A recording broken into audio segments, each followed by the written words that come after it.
Hey, what's going on, guys? It's Erie here from Erie TV, and if you've been looking everywhere for the perfect stealth build, I believe I have it right here for you, and we're going to hop right in and check that out. So we're going to start off here with what I have first. I have Infiltrator Aced. Now, Infiltrator Aced, I believe, is a really good skill because whenever you pick a lock, or throw a throwing knife, it's going to get you some refresh on your rush, and your rush is really important for a lot of your perks, and it really helps you throughout the remainder of the heist. And whenever you get a guard that begins to detect you, you'll also gain rush, which will help out a lot as well. Next up, we're moving on to quick fingers.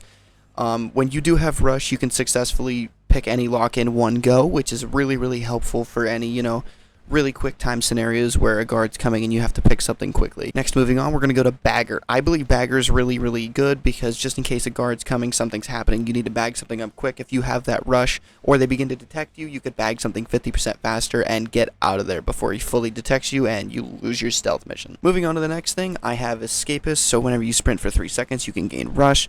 I use this especially on stuff like Rock the Cradle runs where I would run outside or do something of that nature where you can run around and gain rush before you go inside. I also have Swift, which you don't really need this, but I think it's good.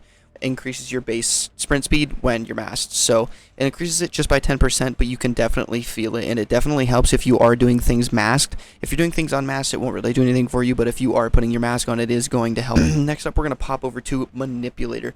I think Manipulator is pretty good, because you could tie up hostages real fast.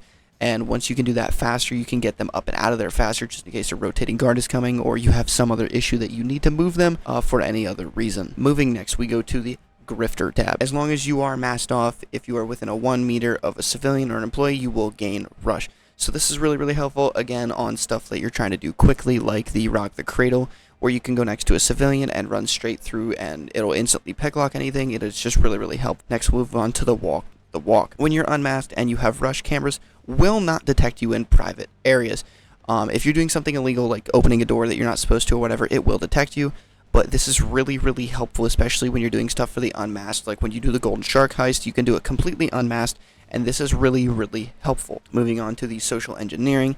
As long as you are unmasked and have rush, employees will entirely ignore you performing any illegal actions in front of them. Yet again, very helpful for all stealth heists, I do believe, especially, being unmasked. This is almost a necessity. Moving on to the open mic, not exactly an essential, but it's definitely something that really helps when you're in a pinch and you accidentally get caught, have to kill a guard, whatever. This will help you answer radios faster so you can get them out of there and get them out of the rotation so no other guards will see them dead. Moving on to the final one, we're going to get Slippery, which is definitely a really good perk where you can almost brute force some stealth areas using this perk and get around some stuff.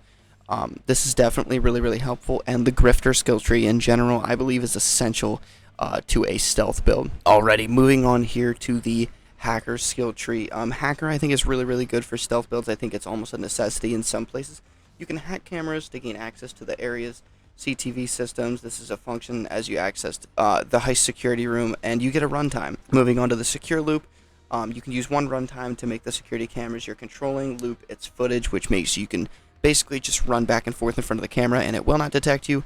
On normal and hard, the cameras have a runtime of infinite. Once you set it to runtime, it is infinite until you switch to a different camera. Once you do a different runtime on a different camera, it will not be looping for that last previous camera anymore. But very helpful in a lot of stealth heists. It's bailed me out of a lot of situations. Moving on to glitch protocol.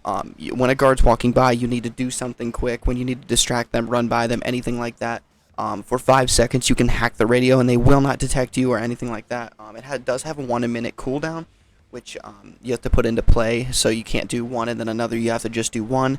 But it's very helpful if you need to do something quick and just get it done and out of the way. So it's very important for some heists, but it's not a necessity. Moving on to the strategist, I like this perk. You do not have to have this perk. I really like being able to mark more than one target, and I like to know where my targets are moving at all times, especially when I need to know the rotations. If it's a heist that I don't know by memory where the rotations go, it's just very nice. Or if they're searching and I need to know where they're going to rotate to, it's very helpful. If you don't need it, you don't have to, but I like to have it so I know when a guard's coming or going, and it just very helps me be a lot more safe and precautious when I'm going through my heists. And last skill tree we're going to stop at right here because I am only level 81, is going to be the CQC specialist. Whenever you perform a takedown, you gain rush, which is definitely not something you absolutely need. I just wanted to unlock the skill tree, so I added into this. And then the groundskeeper I also use so you can perform the takedowns 20% faster, just in case you need to loop a camera quickly for 5 seconds and then grab a guard and take him out of there. So I think that's pretty helpful. You absolutely do not need this, but I believe it's pretty helpful.